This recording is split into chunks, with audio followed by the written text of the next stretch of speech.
Je vais partager avec vous une séance live avec un de mes étudiants de la formation où j'ai permis à certains jeunes qui nous suivent et qui n'ont pas assez d'expérience dans le domaine de pouvoir voir comment on travaille, comment on développe sur les marchés boursiers. Donc déjà, tout au long de cette vidéo, ça sera une séance avec mon étudiant et avec d'autres personnes qui ont bien voulu assister à la séance pour se faire une idée de nos stratégies. Comme je dis toujours, pour réussir en trading, il faut arrêter de procrastiner. Il faut agir en se donnant les moyens. Et pour se donner les moyens, il faut avoir un mentorship, quelqu'un qui a déjà traversé certaines étapes dans le domaine. Et surtout, regarder quelqu'un qui ne vous montre pas le trading de manière superficielle, mais de manière réelle à travers ses résultats. Parce que, comme je le dis, le trading n'est pas une fiction ou une théorie. Le trading, c'est la pratique et c'est la réalité. Un code qui est rentable, vous avez la possibilité de le vérifier à travers ses résultats, à travers sa façon de travailler. Un code qui est rentable est capable de faire des lives, est capable d'ouvrir ses stratégies de base à certaines personnes qui sont désireuses de voir comment il travaille et comment il développe et à chacun de juger le sérieux de sa formation et la pertinence de ses analyses à travers ses résultats. C'est pourquoi j'ai fait cette vidéo et j'ai permis à tous ceux qui sont désireux d'assister, de pouvoir le faire. Il y a quelques-uns qui ont pu se connecter aux Zoom hier et je partage avec vous cette vidéo pour que vous puissiez vous-même, ceux qui n'ont pas pu assister, pour que vous puissiez rattraper et voir de quoi il est question et comment est-ce qu'on travaille. Donc, sur ce, soyez objectifs. On se prend tout à l'heure.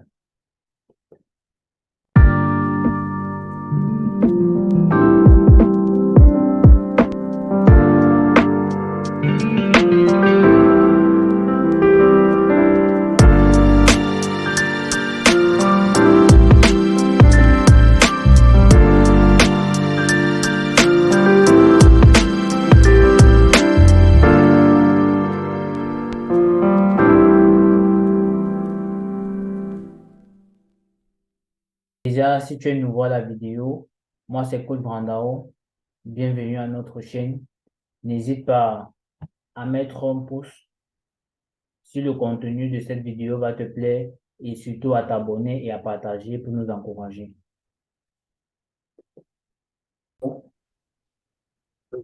Je disais que le gros souci que j'ai deux gros soucis. Les, les confirmations d'entrée en trade. Et l'autre gros souci qui est vraiment majeur, c'est le choix des paires à analyser. Ou du moins, le fait de fouiller plusieurs paires pour pouvoir trouver les opportunités. Donc, j'ai tendance à juste me focaliser sur une ou deux. Et le temps d'aller sur les autres paires, je me rends compte qu'il y a déjà eu les cassures, le support ou résistance. Donc, du moins, ces opportunités sont déjà passées, en fait. Ok, je vois. Bon, déjà, c'est assez simple les points d'entrée. Tu vois, par exemple, ici, là, c'est un trade très facile. Normalement, vendredi, USD Watch, tu devais te faire un max de profit. Là, tu vois bien OK? la confirmation du second pied du M sur le TDI là. Tu vois que OK. cette bougie verte-ci ne coupe pas notre résistance. La bougie rouge-ci ne coupe pas. La bougie rouge-ci donne le signal qu'il faut entrer.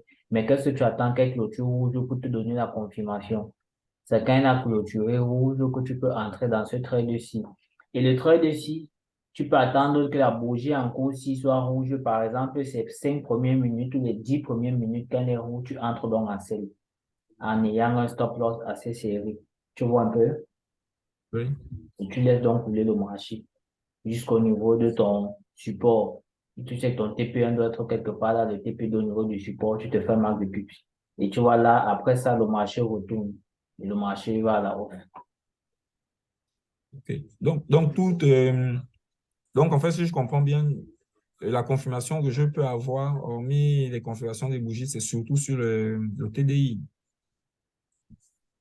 Pas forcément sur le TDI. Il faut que les seconds pieds soient confirmés d'abord sur le TDI. Et maintenant, sur ton graphique, tu dois avoir les éléments qui confirment cela.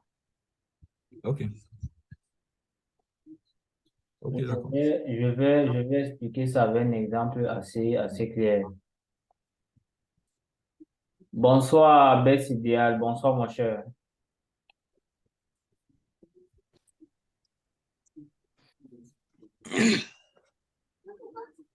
Allô? Allô? Oui, comment tu vas, très cher? Ah, je vais bien et toi-même? Moi également, je vais bien. Ok. C'est quoi le thème d'aujourd'hui? Travailler sur quoi? Bon, déjà, je vais juste te montrer quelques éléments basiques de nos formations, de notre séance de formation. Je vais donner Ah, juste le basique avec un de mes étudiants avec qui on doit rattraper une séance de travail qu'on n'a pas pu le faire depuis hier. d'accord. Donc, mon cher JB, par exemple, là, revenons sur tout à l'heure. Voici encore une autre opportunité qui a eu vendredi. Hormis celle de USDJPY, qui est une très belle Oui. opportunité, nous avons aussi EuroJPY, qui est une grosse opportunité également. La première chose que tu dois voir, c'est lorsque le premier pied s'est formé. Le premier pied, quand le premier, je vais répondre une fois, je vais cumuler les deux questions, là, je vais les répondre directement. Donc, Ok. lorsque tu as ton premier pied qui se forme, qu'est-ce que tu fais? Tu travailles avec un bloc-notes, avec un petit carnet. Tu as déjà Ok. pris cette paire si tu l'as notée. Tu as pris la paire en question, tu as déjà noté parce que le premier pied s'est formé. Qu'est-ce que tu fais? Tu attends le second pied. Tu attends le second pied. Et lorsque le second pied se confirme, tu peux donc regarder les différents éléments avant d'entrer dans le trait. C'est-à-dire que tu attends que la première bougie ne casse pas ta résistance. Ça te donne la confirmation parce que la résistance n'est pas cassée. Bonsoir, mon cher Yam.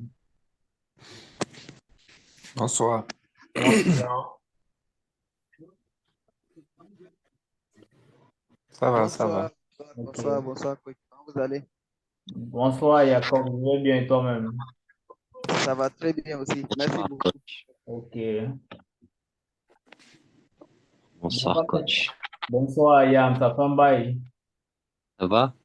Ouais, ça va super bien et toi-même. Ouais, coach. Ok. Il y a des résultats un peu? Ça fait un bail, je n'ai plus entendu parler de toi. Oui, coach. Ok, en tout cas, on va échanger un peu plus tard. Ouais. Bon, comme je suis en train de dire, la JB, à ce niveau-ci, quand cette bougie-ci ne casse pas ta résistance, la première des choses que tu fais, c'est d'attendre que le marché forme le second pied sur ton TDI. Et lorsque le second pied est formé, il faut bien sûr attendre que le MMA coupe ce niveau-ci. Soit ça coupe souvent le RSI à ce niveau-ci, soit ça coupe ici en haut. Mais là, je regarde la configuration des bougies. La seconde bougie après la bougie verte ci doit être rouge. Quand celle-ci clôture rouge, celle qui suit, tu peux prendre directement avec un stop loss assez réduit. C'est-à-dire quoi? Voilà pourquoi on fait des pertes très faibles. Quand je prends peut-être ce trade ici en faible, j'entre après que la bougie s'est clôturée, je mets mon stop loss peut-être ici en haut. Ça veut dire quoi? Si la prochaine bougie clôture verte, ça me montre déjà que l'analyse n'est pas respectée. Mais lorsque Ok. le marché respecte l'analyse, ça va jusqu'au bout. Ça va toucher mes TP. Donc, lorsque ce niveau-ci, la bougie se clôture rouge, celle-ci, tu n'entres pas directement quand tu n'as pas encore d'expérience. Tu entres les 5 premières minutes ou les 10 premières minutes parce qu'elle peut commencer rouge ici et puis elle laisse la mèche clôture verte. Donc, il faut attendre les 5 voire les 10 premières minutes avant d'entrer. C'est un peu plus dans la formation avec un peu plus d'expérience que tu vas comprendre que là, après cette clôture, tu peux entrer en fonction des autres, d'autres éléments de la stratégie. Parce que la bande que tu vois ici a un effet, a un rôle que ça joue pour pouvoir entrer dans le trade. Donc, on va voir ça un peu plus tard dans la formation. Également Ok. ici, il y avait encore ce retournement ici que tu pouvais prendre ici. Mais on va essayer de chercher un autre exemple pour que je t'explique ça mieux. Coach, il faut que tu m'installes le TDI, s'il te plaît.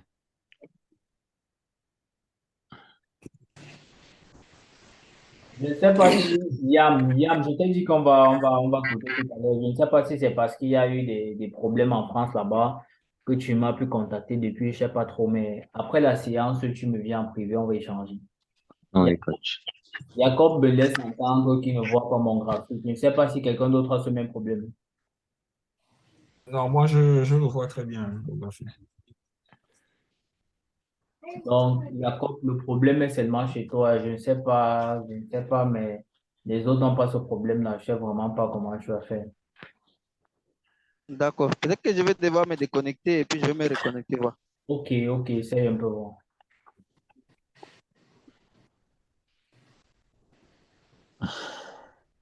Bon, là également, voici un autre exemple de la stratégie. Ici, c'est avec un peu plus d'expérience qu'il fallait voir ce MC. C'est avec un peu plus d'expérience. Et là, c'est un trade où tu te faisais un maximum de pips. Là, tu vois clairement que cette bougie verte ici, c'est elle qui donnait le second pli. La bougie verte ici ne coupe pas. La bougie rouge ici donne la confirmation que le marché ne va pas aller en tendance haussière. Quand cette bougie rouge ici donne la confirmation, tu entres ici en bas en sell. Tu entres en sell, tu te fais un max de pips. Tu te fais un max de pips.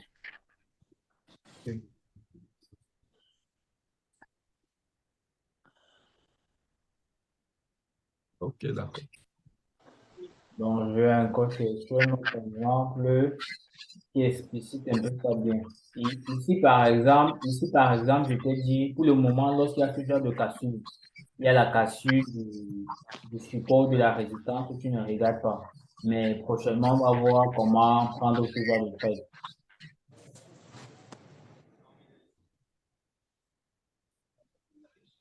Ok, Jacob, c'est bien compris. Ok, super.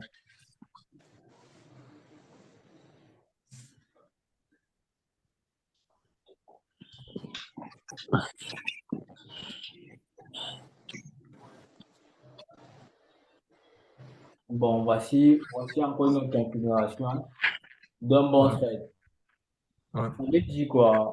Lorsque le premier pied se forme, quand tu viens te connecter JB, lorsque tu vois le premier pied se former, tu écris sur ton bloc-notes ou sur ton calepin, tu écris par exemple wide. Tu laisses, tu pars chercher d'autres paires. Ainsi de suite, où les premiers pieds se sont formés, tu marques ça dans ton calepin. Maintenant, ça te Ok. permet de ne plus chercher. Donc là, ça permet d'avoir une sélection déjà des paires qui donnent d'éventuelles opportunités. Tout à fait. Tout à fait. Ça te permet déjà d'avoir des paires sélectées déjà à la base que tu vas te baser sur ça pour travailler. Tu as fait une sélection. Oui, Hmm. Voilà. Maintenant, lorsque les seconds pouls commencent à se former, qu'est-ce que tu fais? Tu regardes ton TDI. Lorsque le marché fait le mouvement du second pied et que le MMA rouge coupe le RSI, au même moment où le MMA rouge va couper le RSI, ça sera au moment où la bougie ici sera en cours. Ça veut donc dire quoi? Tu as deux options. Soit tu prends le risque d'entrer après que la bougie rouge ici est clôturée, parce que la clôture de cette bougie ici, ça te donne la confirmation que nous sommes en tendance baissière. Mais comme tu as encore moins d'expérience, vu que tu as encore pratiquement quelques semaines dans la formation, je te oui. conseille de laisser d'abord cette bougie ici clôturée et que le MMA rouge t'a montré que le RSI était cassé. Donc le marché est à ce niveau ci sur ton indicateur. Et si maintenant tu entres en selle, tu prends jusqu'au TP que tu vas mettre au niveau de ton support et puis tu sors du marché. Pour le moment, voilà comment tu dois travailler. Ok, bon, j'ai une question, coach. Oui, Bon, bon, le TDI, j'ai pas souvent eu l'habitude d'utiliser, si ce n'est que depuis qu'on commence déjà à travailler. oui. Mais est-ce que l'indicateur, est-ce qu'il n'est pas en retard par rapport au prix? C'est-à-dire, lorsqu'on aura la formation en cours de la deuxième bougie, là, celle qui est un peu plus longue là, après le rejet de la bougie rouge sur la résistance, est-ce que quand la deuxième bougie rouge là va se former, est-ce que le TDI, au même moment aussi, va réagir, c'est-à-dire la cassure du RSI sur la ligne rouge? Voilà, c'est une très belle question. Mais je peux pas te donner la réponse à l'avance sans que toi tu ne travailles et que tu ne viennes en retour. Ce que je Ok, t'explique, c'est maintenant à toi d'aller sur les marchés et de voir comment ça se ouais, comporte et me revenir. Je sais pas si tu vois un peu. Parce que si Si, si, déjà tu te donnes tous les éléments, c'est pas normal. Il faut que tu partes d'abord sur le marché et tu vois ouais. comment ça se présente et puis tu reviens. Ok, d'accord. Ouais. Donc, il faut d'abord que tu appliques ce qu'on est en train de voir ici. C'est lorsque tu as Ouais. des incompréhensions que tu vas revenir, je vais te donner plus des éléments pour que tu essaies de mieux saisir la chose. Mais jusqu'ici, ce que j'ai expliqué ici, c'est assez simple. Ouais, ouais, c'est très, très, très clair. Et puis, le fait qu'on revienne sur les mêmes choses à chaque fois, ça se grave au fur et à mesure dans mon cerveau. Donc, les stratégies sont assez simples. Sur tous ces indicateurs-là, c'est au moins sur une bagatelle entre 15 à 20 stratégies que nous développons. C'est pourquoi chaque jour, vous allez toujours me voir trader. Chaque jour, j'aurai toujours certaines opportunités de trade. Par exemple, je vais expliquer ce trade-ci, par exemple. Je prends ce trade-ci à ce niveau-ci. Je me rends compte que cette bougie verte-ci ne casse pas. Parce que le premier pied s'est formé là, le second pied s'est formé ici. Cette bougie verte-ci ne casse pas. Ça veut dire qu'on est potentiellement sur une tendance haussière. La bougie rouge-ci, parce que quand la bougie verte-ci clôture, je n'entre pas directement dans le marché. J'attends que la prochaine bougie me donne la confirmation. Cette bougie rouge-ci clôture. Là, je commence à paniquer. Là, c'est probablement une tendance baissière. Mais l'élément qui doit me donner la raison de ne pas entrer dans le trade, c'est si mon support si est cassé. Et quand le support n'est pas cassé, le marché forcément continue en haut. Et cette bougie-ci, lorsqu'elle est déjà à 5 premières minutes, voire 10 premières minutes, j'entre dans ce trade ici en bas. J'entre quelque part ici en bas. Je sais que là, mon support ne va pas être cassé. J'entre ici en bas. Je mets mon stop loss net à ce niveau-ci. Ça veut donc dire quoi? Ça veut dire si le marché ne respecte pas la stratégie, ça retourne. Je paie un minimum de trade. Je paie un minimum de mon capital. Je n'ai pas besoin que ma perte soit peut-être moins 50, moins 100, non. Parce que si ça retourne ici à 20 de 0,5, ça va peut-être me faire moins 15 ou moins 20. Je ne Ok. sais pas si vous comprenez un peu. Si, bah, je vois. Et maintenant, ici, il y a d'autres éléments qui me permettent de maintenir ou de couper le trade. Et là, ce sont des choses qu'on va voir un peu plus tard. Ici, il y a des éléments qui nous permettent de maintenir ou de couper le trade. C'est pas quelque chose qu'on doit voir là maintenant. Là aussi, c'est un très bon trade. Là, le premier pied s'est formé, le second pied s'est formé. Quand le second pied se forme, la bougie verte aussi ne casse pas notre support. La bougie rouge aussi, pardon, notre résistance. La bougie rouge aussi également ne casse pas. Et quand la bougie rouge aussi clôture, elle te montre clairement la tendance, tu entres en selle. Et puis tu as ton TP. Toi, tu mets ton TP au support, tu te fais un max. Pour ceux qui sont nouveaux et qui ne comprennent pas les éléments basiques de notre formation, nous tradons comme élément de base le rang de la session de Tokyo. Si vous regardez bien mon graphique, vous allez vous rendre compte qu'ici est marqué Londres. Ici est marqué New York.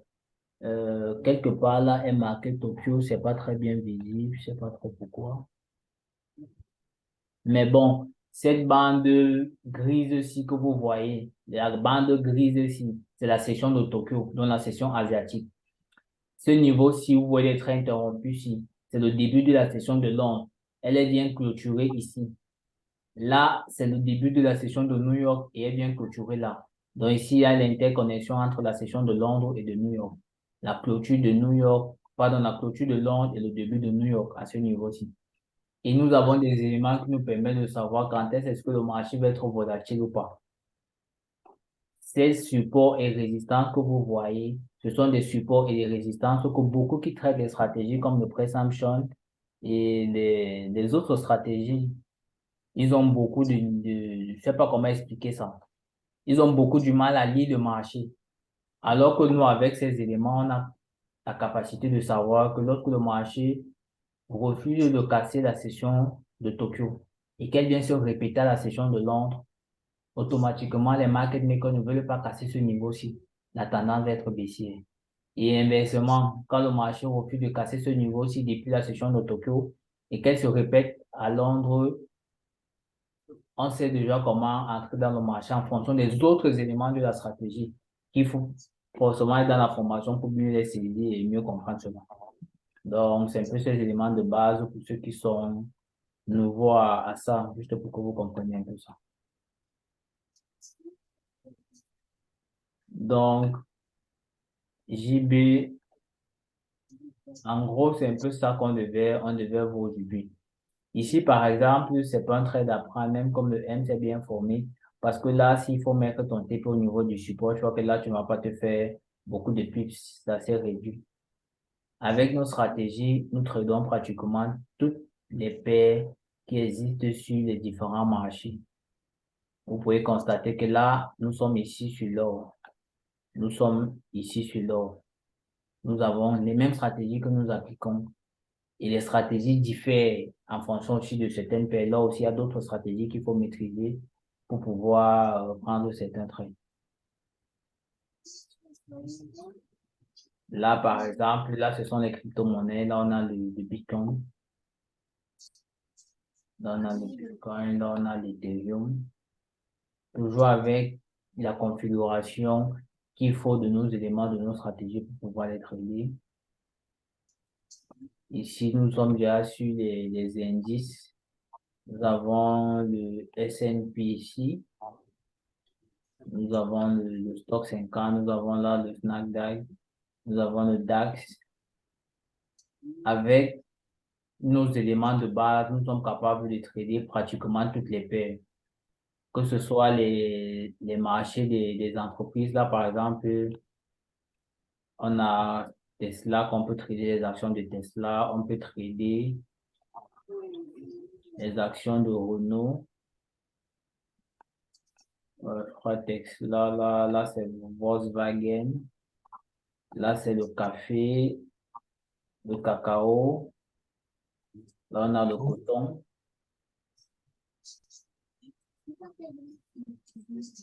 On a une panoplie, on a une panoplie de paires qu'on est capable de trader sur les marchés avec nos différentes stratégies. Que ce soit le marché, tout type de marché, les actions, les indices, les commodités, les obligations, beaucoup d'autres choses. Je pense même les actions des clubs, je vois, ça ce sont les actions de Juventus ici, mais c'est un peu plus compliqué. Il faut avoir un peu plus d'expérience et plus de compréhension dans les marchés financiers pour pouvoir essayer de faire ce genre de trades. Ça, ce sont des trades sur de longues périodes, ce ne sont pas des trades journaliers, non. Ici, on ne trade pas en intraday, il faut faire des analyses sur plusieurs semaines, sur plusieurs mois, voire même des années. Ça, c'est Manchester United, que quelqu'un peut trader directement les actions du club en ligne. On peut même acheter les actions et les conserver, donc ça dépend de chacun. Nous avons là Airbnb. Nous avons là le grand groupe hôtelier Hilton qu'on peut aussi trader directement, hein. Ça dépend des stratégies dont nous disposons, de comment on peut les appliquer. Là, nous avons Airbus. Et je vais vous dire, pour trader ce genre d'actions des entreprises qui ont une bonne réputation dans dans nos différents domaines dans le monde entier, il faut avoir la maîtrise de la macroéconomie, de la microéconomie et aussi avoir des informations sur la géopolitique et la géostratégie. Parce que ce sont des éléments qui influencent aussi beaucoup ces différents pays. Par exemple, Airbus. Il suffit peut-être qu'il y ait, je ne sais pas trop quoi, un événement sociopolitique qui va influencer le marché et puis là, ça va totalement changer. Ça va totalement changer. Par exemple, Air France. Si vous En traitez, parlant de, s'il vous plaît, en parlant de Airbus, je oui, pense qu'il y aura du mouvement en semaine parce qu'il y a Airbus a signé des contrats avec des concessionnaires chinois. Je pense qu'ils ouais, vont monter une usine en Chine. Donc, je pense que forcément l'action de Airbus va, va prendre le vol en semaine. déjà, nous sommes sur une tendance haussière. Je pense que ce sont les prémices des informations de, de, de la semaine, comme tu dis là, qui ont engendré cette tendance. Ici, on voit clairement que là, en H4, la bougie qui est en cours, s'il va clôturer, va être forcément. La façon dont celle qui suit a clôturé, celle qui suit ici va clôturer, va être forcément. Ok. Donc, c'est ces informations il faut donc avoir pour pouvoir trader ce genre d'entreprise. Par exemple, quelqu'un qui veut trader, par exemple, Manchester, il suffit que Manchester a a une grosse recrue. Il recrute peut-être un très grand joueur, forcément les actions du club vont prendre la valeur. Il suffit juste qu'il prenne un joueur et il n'a pas de bonne performance et qu'on veut le chasser. Peut-être à l'époque quand Cristiano devait partir, forcément ça impacte l'action du club en bourse. Donc, ce sont ces éléments pour trader d'autres pays qu'il faut avoir. Il faut avoir vraiment des connaissances en macroéconomie, en microéconomie, en finance internationale et maîtriser la géopolitique, la géostratégie, parce que ces informations, ces éléments influencent énormément ces types de marchés. C'est la différence avec le Forex. Le Forex est assez stable et n'a pas trop de mouvements comme ces différents marchés, que ce soit les actions, les obligations, les commodités. Là, par exemple, on a Total. Il suffit que Total fasse peut-être une nouvelle recherche et trouve de nouveaux puits ou signe de nouveaux contrats. Là, tu vas voir l'action de Total va augmenter. Ou bien Total, on estime que Total a peut-être financé une mauvaise entreprise ou bien euh, une entreprise de terroristes. Forcément, son action va baisser. Donc, ce sont ces éléments qu'il faut y avoir. Je ne sais pas si quelqu'un d'entre vous a des questions particulières ou bien il y a quelque chose qu'il aimerait comprendre en trading ou sur les marchés boursiers de manière globale. Là, je vais comment l'expliquer plus loin. Ok, s'il vous plaît, je voudrais savoir, vos analyses se font toujours en M15 ou il y a une autre période de temps qu'on peut utiliser? Bon, moi, je travaille en M15. Tu vois un peu? Oui, Ma formation, j'apprends à mes étudiants le premier volet de la formation où je suis plus à l'aise en M15. Après, je les apprends en M30, en H1, H4, en M1, tous les temps font. Et maintenant, chacun va trouver son style à lui où il va être stable, plus à il va l'aise. s'aider. Tu vois un peu? Ouais. Ouais. Donc, au début de la formation, je commence d'abord en M15 où j'estime qu'il a plus de chances de ne pas mettre trop sa psychologie en jeu. Parce que quelqu'un qui va trader, par exemple, en H1 ou en H4, il faut qu'il ait déjà une consistance psychologique pour pouvoir prendre un trade et laisser ce trade-là 2 ou 3 jours. Parce que ce n'est pas évident de prendre un trade. Tu as plus 15 dollars, tu as plus 100 dollars. Demain, tu viens voir le même trade-là à moins 50. Donc, il faut déjà que tu sois passé par un style d'émotion pour pouvoir accepter ce genre d'émotions fortes. Et en M15, tu as la possibilité de vivre un peu vite ces émotions-là. Et en allant en H4 ou en H1, tu as déjà assez d'expérience sur ton côté émotif que tu peux gérer toi-même. Et puis, si tu es à l'aise, tu peux continuer dessus. Ok, merci. Ouais. Il n'y a pas d'autres questions, les amis. Moi, mon niveau, c'est bon. OK. Jacob, tu n'as pas de questions? Un trade pour nous, coach. Et un petit lui, Est-ce que tu peux nous faire un trade? à l'aise si les marchés sont fermés. Mhm. Tout va bien, les marchés sont fermés. Et même si les marchés étaient ouverts, je ne traite pas la session de Tokyo. Ceux qui me suivent, D'accord. ouais. La session de Tokyo, vous allez vous rendre compte, ça c'est quelque chose que je vous donne comme ça. La session de Tokyo, Tu me mets dans le groupe, coach? Privé? je t'ai dit qu'après le Zoom, tu mettais en cause d'abord, on doit changer. Comme je Oui, disais, coach. la session de Tokyo, c'est une session qui fonctionne en rang. Vous allez bien vous rendre compte que la barre qui est en gris ici, c'est la session de Tokyo. La majorité des paires à la session de Tokyo fonctionnent toujours en range. Ceux qui viennent trader la session de Tokyo qui ne connaissent pas ça ont beaucoup de difficultés. C'est pourquoi beaucoup de jeunes qui se lancent dans le domaine des marchés sans se former auront toujours du mal à atteindre un certain niveau. Celui qui trade à 16 heures-ci, s'il doit trader, la première des choses, il ne doit pas trader toutes les paires, il ne doit pas trader les paires européennes, les paires américaines. Il doit plus se focaliser sur les paires asiatiques. Parce qu'à la session de Tokyo, ce sont les paires asiatiques qui font des mouvements. On ne trade pas toutes les paires à 16 heures. Et en tradant ces paires ici, il faut savoir que le marché fonctionne en range. Vous allez bien vous rendre compte que là, c'est toujours le range. C'est difficile de voir les forts mouvements ici. C'est très rare. S'il y a des mouvements ici, c'est qu'il y a une information. Là, il y a des mouvements parce que c'est lié. L'euro, l'euro ici est lié à la monnaie australienne. Là, il y a des mouvements. Là, on est à GBP4. Là, le marché ne fait presque pas de mouvement. C'est orange. USD/JPY, vous voyez clairement, le marché fonctionne en range. Donc, ce sont ces éléments qu'il faut d'abord connaître pour pouvoir déterminer les heures où il faut entrer dans les marchés. Et vous allez bien vous rendre compte que le marché a des mouvements à la session de Londres et à la session de New York. Et il y a encore des heures clés à ces différentes sessions où il y a des mouvements. Là, il faut être un peu plus constant avec nous pour pouvoir déterminer et comprendre cela. Vous voyez bien, la session de Tokyo, c'est quasiment l'orange. Donc, quelqu'un qui traite la session de Tokyo sans maîtriser ça, c'est très difficile pour lui d'être rentable. Vous voyez là.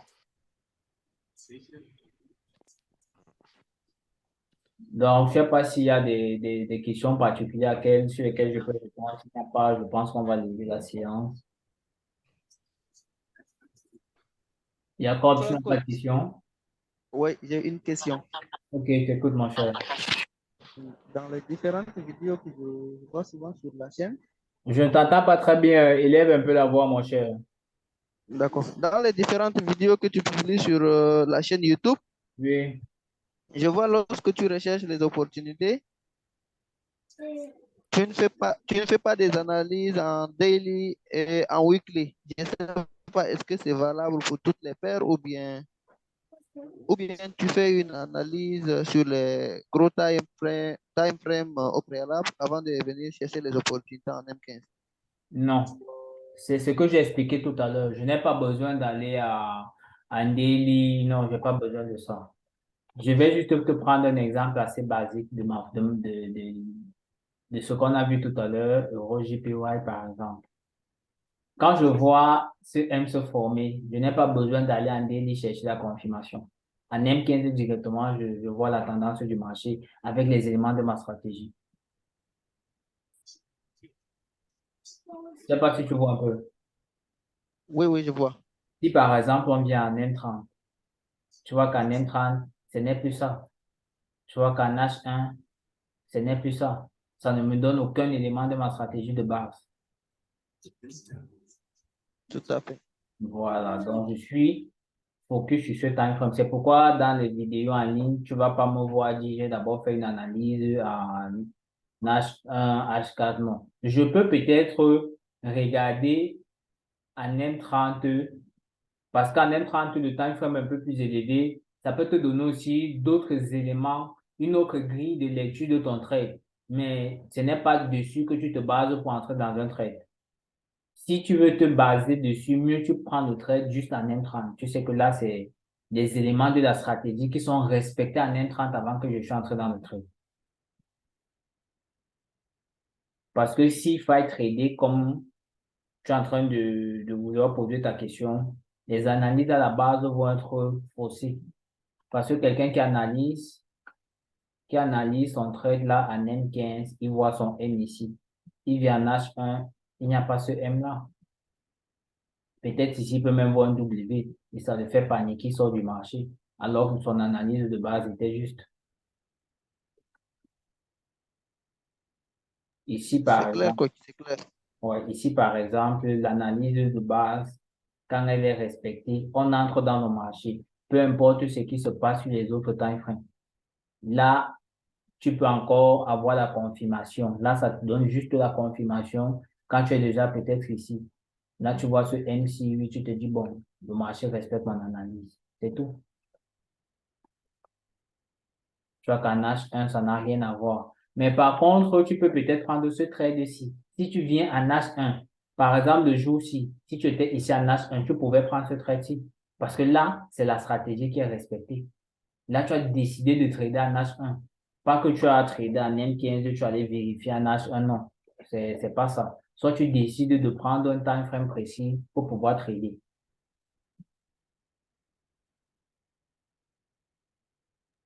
Je C'est sais pas clair, c'est si- clair. Grand merci. Bon, la team, je sais pas s'il y a d'autres questions. S'il n'y a pas, je vais devoir lever la silence.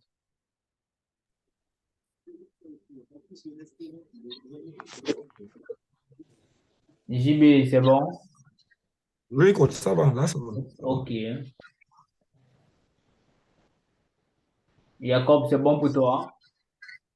Oui, oui, c'est bon, c'est bon. Merci beaucoup. Merci. Ok. Best, c'est bon aussi?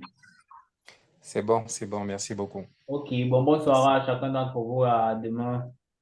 D'accord, merci. À demain, coach. Merci. Bonsoir à tous. Au revoir. Ok, Oui, d'accord. tous.